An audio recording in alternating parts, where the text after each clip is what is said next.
আসসালামু আলাইকুম। তো হে গাইস, কেমন আছো তোমরা সবাই?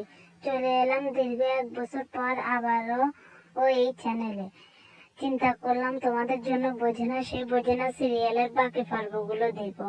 1 বছর পর্যন্ত আমার চ্যানেল ডিঅ্যাক্টিভেট ছিল, কারণ আমার ভয়েসের যে পরিমাণ বাজে অবস্থা, কেউ একবার শুনলে দ্বিতীয়বার আমার চ্যানেলে আর আসবে না।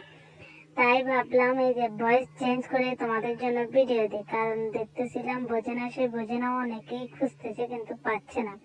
যাই হোক, তোমাদের ভালো না লাগলে বলতে পারো। অনেক কথা বলে ফেলেছি, চলো দেরি না করে মেইন ভিডিওতে যাই।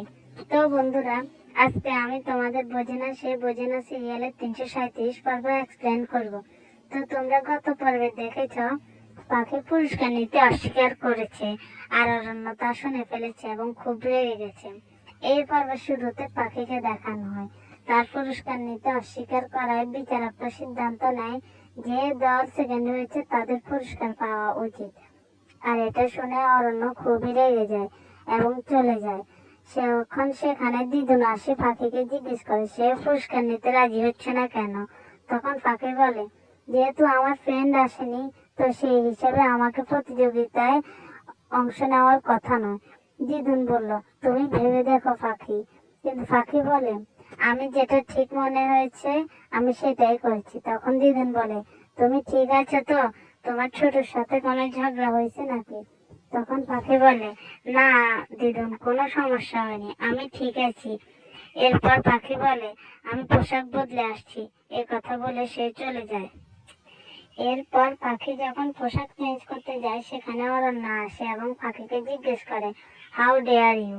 সে খুব রেগেছিল এবং বলে, তুমি কোন সাহসে আমার সাথে পুরস্কার নিতে অস্বীকার করেছ? পাখি বলে, সেটা আমার ইচ্ছা। অরণ্য বলে, আমি কখনো হাঁটতে শিখিনি। তখন পাখি বলে, এখানে হার জিতের কথা এলো কোথা থেকে? আপনি তো দুজনের কথায় পার্টিসিপেট করেছেন, তাই দয়া করে আপনি হার জিতের কথা বলবেন না। কিন্তু অরণ্য খুবই রেগে যায় এবং বলে, একে তো তোমাকে আমি সাহায্য করেছি, তার উপর আবার তুমি এসব বলছো। তখন পাখি বলে, দেখেছেন তো, আপনি সত্যি কথা বলে দিলেন, আপনি আমার উপর দয়া করেছেন। চাই না আমি আপনার দয়া। এসব বলে পাখিও খুব রেগে যায়। এসব নিয়ে তাদের মধ্যে অনেক কথা কাটাকাটি হয় এবং তর্ক হয় এবং অরণ্য রেগে সেখান থেকে চলে যায়। তখন সেখানে পাখির সাথে দেখা করতে নদী আসে এবং নদীর হঠাৎ করে মাথাটা ঘুরে যায় এবং পাখি তাকে সোফায় বসিয়ে জিজ্ঞেস করে, কি হয়েছে নদী, তুমি ঠিক আছো তো?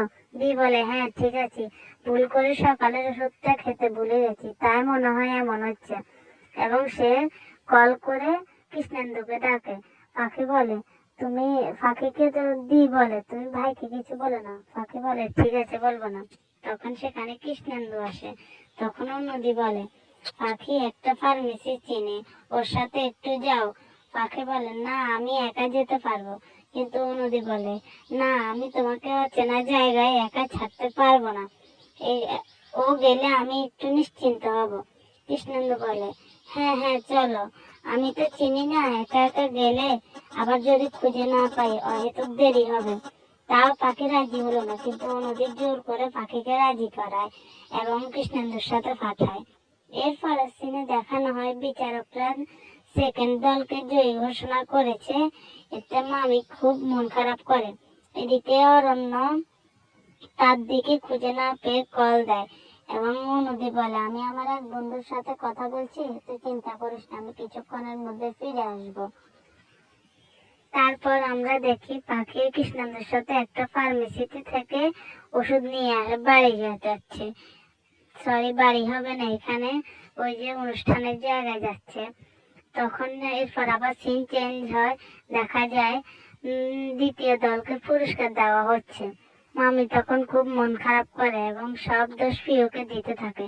তখন সেখানে পুরস্কার নেওয়ার পর বৌমা শাশুড়ি আসে এবং যারা পুরস্কার পেয়েছে তারা এসে মামিকে ধন্যবাদ জানায় এবং বলে, আমার স্বামী খুবই অসুস্থ, পুরস্কারের টাকাটা আমার খুবই দরকার ছিল, তাই আমার বৌমা আপনার বৌমা পিউকে অনুরোধ করেছিল, তাই জন্য আপনার বৌমা ভালো করে পারফরমেন্স করেনি।